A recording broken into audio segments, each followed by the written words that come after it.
Hergé es el padre del cómic europeo. Hergé quiso ser dibujante de cómics. Hergé se convirtió en una leyenda como dibujante de cómics. Ahora bien, era un gran dibujante de cómics porque era un observador de la expresión artística en todas sus vertientes y de forma muy especial de la pintura. En sus trabajos de los años 20 y sobre todo de los años 30 vemos la influencia de las vanguardias, del futurismo, del cubismo, del surrealismo. En los años 60 el arte pop le influye y él influye en el arte pop. Y en ese proceso hay un camino muy interesante porque él emprende el proyecto de ser pintor abstracto, no pintor figurativo, porque le apasionaba la pintura abstracta.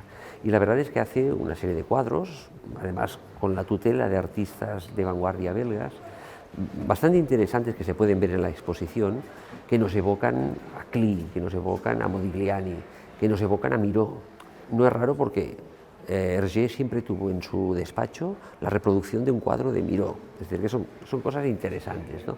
Él entró en la pintura, hizo unos cuadros interesantes, pero se apartó, dijo no, quizás soy demasiado mimético, pensó, quizás no encontraré mi estilo, soy muy ecléctico, copio a uno, copio bien, pero me inspiro demasiado yo soy dibujante de cómics y volvió a los cómics y nos dejó aún algunos títulos absolutamente legendarios.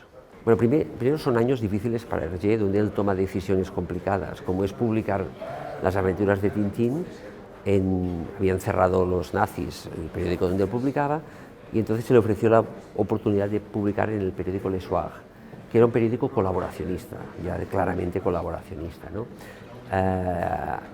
Y él aceptó, es decir, él puso por delante sus ansias de publicar a los reparos éticos que él podía haber hecho a ese colaboracionismo. Él nunca fue nazi, aquello que se ha dicho, no, nunca fue nazi, ni estrictamente colaboracionista, pero es cierto que publicó en un periódico de estas características, ¿no?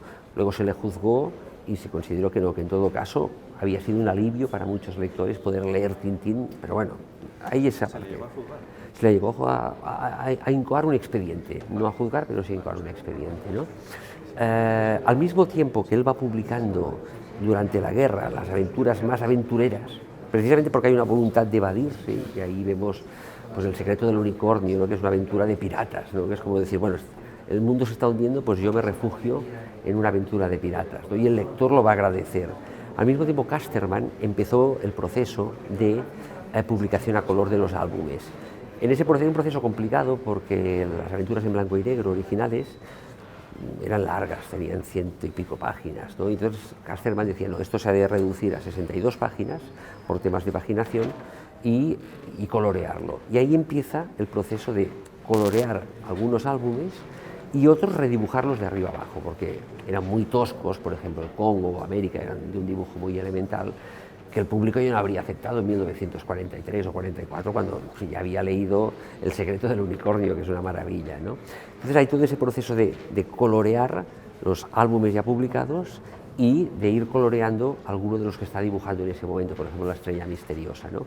Es extraño, ¿eh? En ese momento de oscuridad, el color. Y quiero creer que más allá de lecturas políticas, dio color a la vida de muchos lectores en tiempos sombríos, pero más allá de lecturas políticas, que tampoco fue lo más noble del mundo lo que hizo Hergé, digámoslo claramente.